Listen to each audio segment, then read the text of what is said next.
This is Jed Disler, and welcome to the Piano Maven, your friendly podcast guide to piano recordings. Consider taking out a subscription to the Piano Maven by going to my Substack page, and I've provided a link to do so in our episode description. If you are a paid subscriber, you get a free download at the start of every month. So consider a paid subscription because that helps to keep this podcast alive and afloat. One subscriber asked me to recommend a recent recording of the Beethoven Concertos to consider. And I have written about several recent Beethoven cycles, and I think that they are really, really worth considering. You know, usually when we talk about what Beethoven concerto cycle should we recommend, we have the classic reference versions like Leon Fleischer or Wilhelm Kempff or Claudio Arrau or Emil Gilels. And then I talked about the Anton Querti cycle from the 1980s that doesn't get a lot of attention. I did an episode about that, remember? And then there have been some wonderful recent cycles which are like period instrument style on modern instruments. You have Yefim Bronfman with David Zinman conducting, and then you have the Boris Berezovsky cycle with Thomas Dausgaard conducting. But I'm going to talk about three cycles in particular that I have reviewed in recent years that I really, really like. First, there's a terrific Beethoven concerto cycle on the Pentatone label featuring pianist Inon Barnatan, and it has Alan Gilbert conducting the Academy of St. Martin in the Fields. And this cycle stands out for all-embracing musicianship on both the soloist and conductor's part. It has finesse of execution on every level, and real genuine stylistic perception.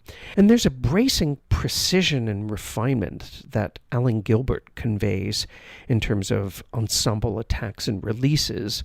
And he has a really good ear for ensemble balances where you hear almost everything in the orchestra parts in proper perspective. But more to the point, Inon Barnatan delivers incisive and invigorating solo piano work, and he breathes fresh life into this overly familiar music. There's a real sense of direction that consistently informs Barnatan's clipped articulation of fast runs, and they never sound glib or exaggerated. And he has a real strong linear awareness where you have a real conversational trajectory between the hands. For all of Barnatan's strong soloistic kind of profile, he is enough of a team player to step back and accompany when necessary.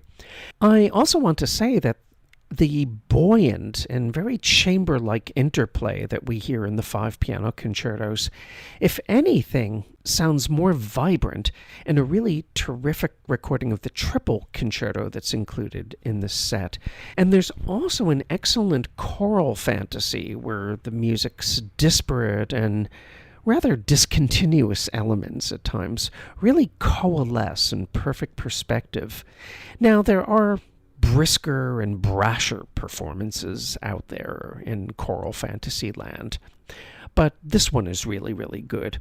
You also get Beethoven's piano version of the violin concerto, and here Inon Barnatan's tonal warmth and his singing tone are very attractive.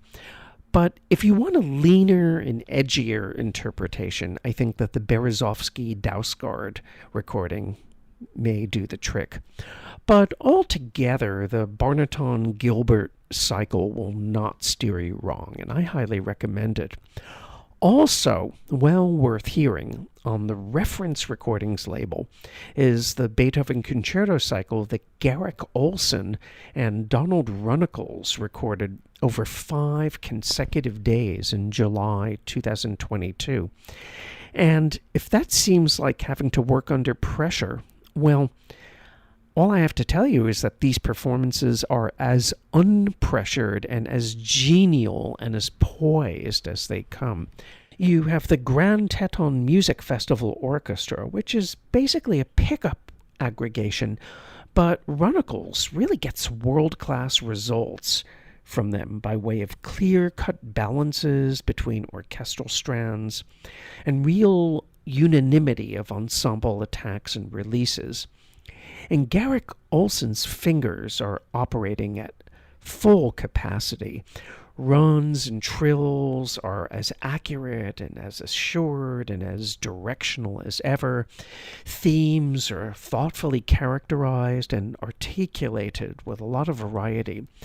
And unlike many pianists who just rattle off the Emperor Concerto's introductory cadenza like a day at the races, Garrick Ohlsson plays it with very shapely phrasing, and basically he draws attention to the composer rather than himself.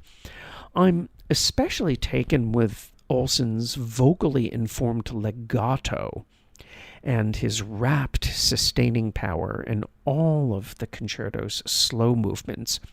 And I think here he strikes a happy medium between his one-time mentor Claudio Arrau's rhetorical inflections and Wilhelm Kempf's luminous intimacy. I also want to draw attention to those very suavely dovetailed, rapid exchanges between soloist and orchestra in Concerto No. 4's Rondo. Either this is the result of painstaking rehearsal or unusually deep telepathy. Now, to be sure, not everything is perfect. For instance, the tempos start bogging down in the first concerto's Allegro con brio from the development section on, while number 2's Rondo finale seems kind of underplayed, and it lacks that bracing angularity that you hear from Schnabel or Capel or Glenn Gould or Leon Fleischer. But these are just quibbles, and the sonics are just gorgeous, so this is a Beethoven concerto cycle worth hearing. However, the third one in this group of 3 that I'm going to talk about really, really impressed me no end. And it comes from the pianist Haochen Zhang, and we have the Philadelphia Orchestra conducted by Nathalie Stutzmann.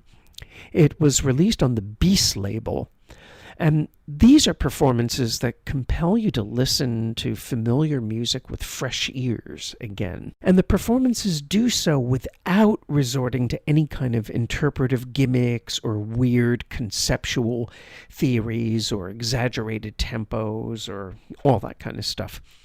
First of all, Nathalie Stutzmann is not a conductor who phones it in at all. She sets the stage for each of the 5 concertos with truly energetic and vividly detailed ritornellos. And the strings, of course, are leaner and less caloric than what you heard from Eugene Ormandy in his heyday, the recordings he made with the Philadelphia Orchestra or Rudolf Serkin. But the strings certainly do sing out. And Stutzmann not only gives the woodwinds and brass their just due, but she brings out a degree of linear interplay between orchestral strands that are done in a way where you can almost take dictation from what you hear. And one arresting example of this, I think, can be found in the C minor concerto's Rondo, the Concerto No. 3, where the bassoon part almost, but never quite, upstages the solo oboist's theme. They really coexist in a way that you really don't hear in a lot of recordings. But at the same time, you will rarely hear such shapely left-hand counterpoint from any piano soloist. And both Haochen Zhang and Nathalie Stutzmann liberate the Emperor Concerto's outer movements from decades of accumulated pomposity.